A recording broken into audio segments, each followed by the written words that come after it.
KTN 오늘의 주요 뉴스입니다. 윤석열 대통령 취임으로 미국에서 한미동맹 강화에 기대감을 드러내고 있습니다.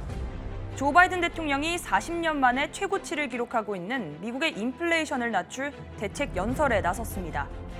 트위터를 인수한 일론 머스크가 트럼프의 트위터 계정 영구 정지를 철회하겠다고 밝혔습니다.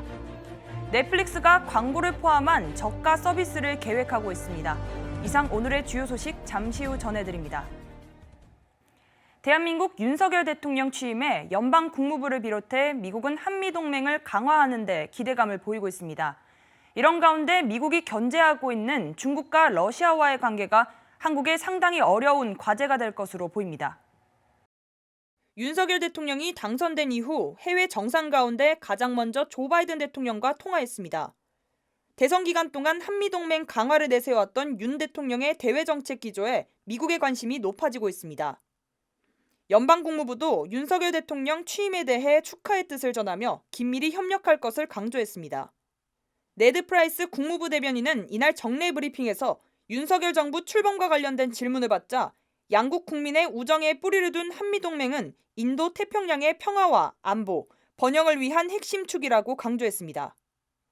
특히 북한의 탄도미사일 시험 발사와 관련해 한반도의 완전한 비핵화라는 공동의 목표를 전진시키기 위한 긴밀한 공조를 할 것이라고 말했습니다. 연방국무부는 바이든 대통령의 20일 방한을 앞두고 북한 핵실험 가능성과 관련해 구체적인 대화가 있을 것이라고 밝혔습니다. 윤 대통령의 당선으로 한중 관계의 진통도 예상됩니다. 한미 포괄적 전략 동맹을 위해서는 여러 분야에서 미국과 협력해야 하는데 이 과정에서 중국과의 관계가 틀어질 가능성도 제기되고 있습니다.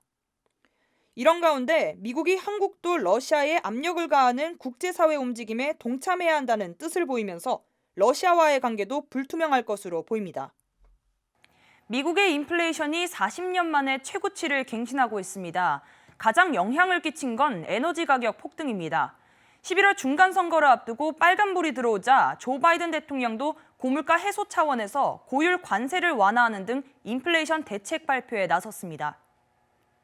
우크라이나 사태로 인한 국제유가 상승과 세계 공급망 부족 등으로 미국의 물가가 사상 최고치로 치솟고 있습니다. 인플레이션 대책 마련 연설에 나선 조 바이든 대통령은 미국의 인플레이션의 심각성을 강조했습니다. I want every American to know that I'm taking inflation very seriously, and it's my top domestic priority. 공화당에서 공개된 이른바 울트라 마가도 의제에 거론됐는데 바이든 대통령은 공화당의 계획이 미국 가정에 세금만 올리는 잘못된 정책이라고 비난했습니다. 그러면서 인플레이션의 주된 원인을 신종 코로나 바이러스와 러시아의 우크라이나 침공 때문으로 보고 있습니다. But first, I want us to be crystal clear about the problem. There are two leading causes of inflation we're seeing today. The first cause of inflation is a once-in-a-century pandemic. Not only did it shut down our global economy, it threw the supply chains and demand completely out of whack. A second cause, Mr. Putin's war in Ukraine.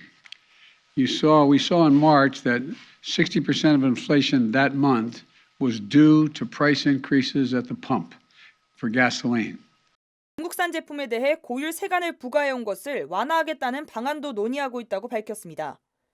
바이든 대통령은 대선 당시 트럼프 전 대통령의 대중 무역 정책이 역효과를 냈다며 비난한 바 있지만 취임 후 고율 관세를 유지하는 데 이어 추가 관세 부과 가능성까지 언급되면서 트럼프 정책보다 더 독하다는 평가를 받고 있습니다. 하지만 우크라이나 사태와 인플레이션 등으로 11월 중간선거에 빨간불이 켜지자 전략 비축률을 방출하는 등 대책 마련에 힘을 쓰는 것으로 보입니다. 뉴욕타임즈는 바이든 행정부의 이러한 노력이 40년 만에 가장 빠른 속도로 달리고 있는 인플레이션 속도를 줄이는데 거의 도움이 되지 않는다고 평가하며 인플레이션은 공급망 부족과 에너지 가격 상승뿐만 아니라 우크라이나 전쟁으로 인한 혼란의 결과라고 보도했습니다.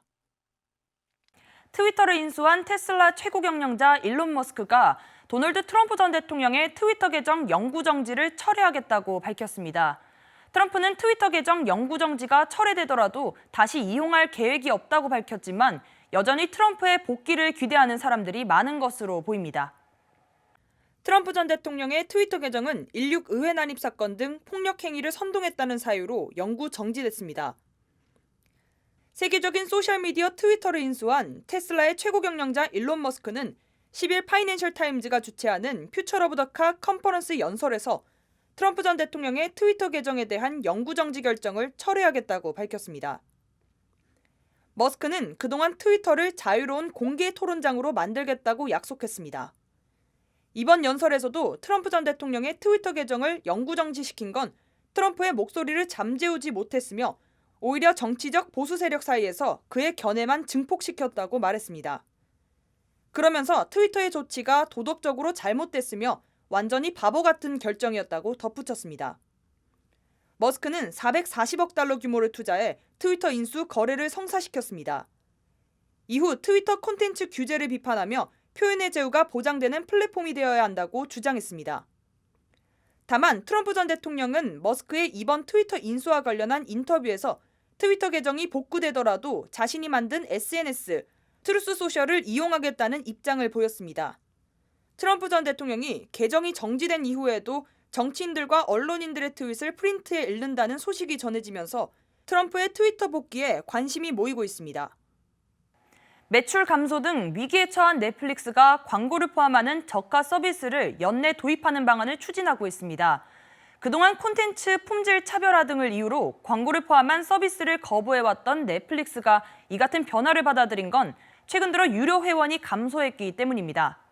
특히 경쟁업체인 HBO Max와 훌루 등이 광고 기반 저가 요금제를 내놓으면서 방침을 바꾼 것으로 보입니다.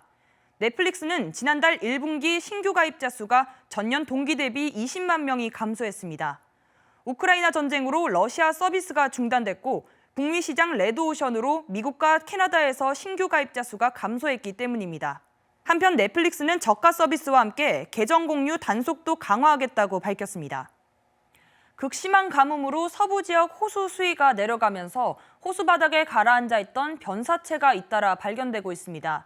네바다주와 애리조나주 접경에 있는 인공호수 미드호에서 지난 1일 신원 미상의 유해가 발견됐습니다. 이 유해는 지난 1970년에서 80년 사이에 사망한 것으로 추정되며 총상을 입은 흔적도 발견됐습니다. 변사체가 발견된 지 일주일 만에 같은 호수에서 또 다른 유골도 발견됐습니다. 미드호는 1930년대부터 캘리포니아주 라스베가스에서 로스앤젤레스에 이르는 지역 주민 2천만 명의 식수원으로 사용되고 있습니다. 워싱턴주 킹카운티의 한 지자체가 고양이가 이웃집을 마음대로 드나들며 피해를 줬다는 이유로 과도한 과태료를 물렸다가 오히려 4배에 달하는 합의금을 물게 됐습니다. 소장에 따르면 킹카운티 지역 동물 서비스는 고양이 미스카가 이웃집을 침범하고 다른 동물을 괴롭혔다는 이유로 주인 애나 데니얼리에게 3만 달러 과태료를 부과했습니다. 이에 데니얼리가 지나친 처분이라고 주장하며 소송을 제기했고 3년간의 법적 다툼 끝에 지자체는 과태료의 4배에 달하는 12만 5천 달러를 합의금으로 내야 했습니다.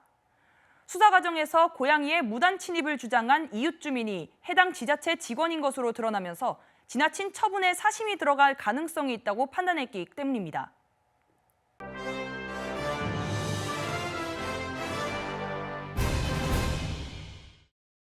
한 여성이 어린아이들이 타고 있는 스쿨버스를 향해 총을 쏴 충격입니다. 귀넷 카운티 경찰은 지난 9일 오전 7시경 귀넷 초등학교 학생들이 탄 스쿨버스를 향해 누군가 총을 쐈다는 신고를 받고 출동했습니다. 총을 쏜 여성은 스와니에 거주하는 57세 셀레스트 숀더즈로 알려졌는데 이 여성은 이미 4건의 아동학대와 5건의 가중폭행, 총기 소지 등 혐의로 기소된 것으로 알려졌습니다. 경찰은 차량에 타고 있던 아이들이 다치지 않았다고 밝혔으며 현재 용의자의 동기가 무엇인지 조사하고 있습니다. 엘라베마주에서 죄수와 사랑에 빠진 한 여성 교도관이 함께 탈옥했다가 경찰과의 추격전 끝에 사망했습니다. 교도관 비키 화이트는 수감자 케이시 화이트와 지난 3일 오전 사라졌습니다. 이날 아침 케이시는 정신건강 평가를 위해 법원을 방문한 후 몸이 좋지 않다고 구치소를 나섰지만 병원도 들리지 않았으며 구치소에서 1마일도 채 되지 않는 거리에서 순찰차를 벌이고 도주한 것으로 드러났습니다. 비키는 사라지기 일주일 전 사직서를 제출했으며 집도 정리한 것으로 봐 계획된 도주로 예상됩니다. 함께 사라졌던 수감자 K씨는 2015년 주택 침입과 차량 절도, 여성 살인 사건 등 혐의로 75년 선고받고 복역 중입니다. 제2차 세계대전 종전 기념일인 러시아의 전승절에 러시아 가정 스마트 TV 등이 해킹당했습니다. 워싱턴 포스트 보도에 따르면 러시아 정부가 전승절 자축 행사를 TV로 송출하던 중 일반 러시아 국민이 보는 스마트 TV 화면에는 우크라이나 침공을 반대하는 메시지가 떴습니다. TV 화면에는 수천 명의 우크라이나 국민들과 수백 명의 아이들의 피가 당신의 손에 있습니다라고 적혀 있었으며 러시아 당국이 러시아 국민들에게 거짓말을 하고 있다며 전쟁 반대 촉구했습니다. 이날 러시아판 구글인 얀덱스 플랫폼도 해킹당해 전쟁에 반대한다는 글이 게시됐습니다. 현재 러시아에선 우크라이나 사태를 두고 러시아 당국이 자의적으로 언론을 통제하고 있다는 의혹이 불거지고 있습니다. KTN 뉴스 유튜브 채널이 KTN 뉴스룸으로 변경됐습니다. 앞으로 많은 시청 바랍니다. 이상으로 KTN 뉴스를 모두 마칩니다. 시청해주신 여러분 고맙습니다.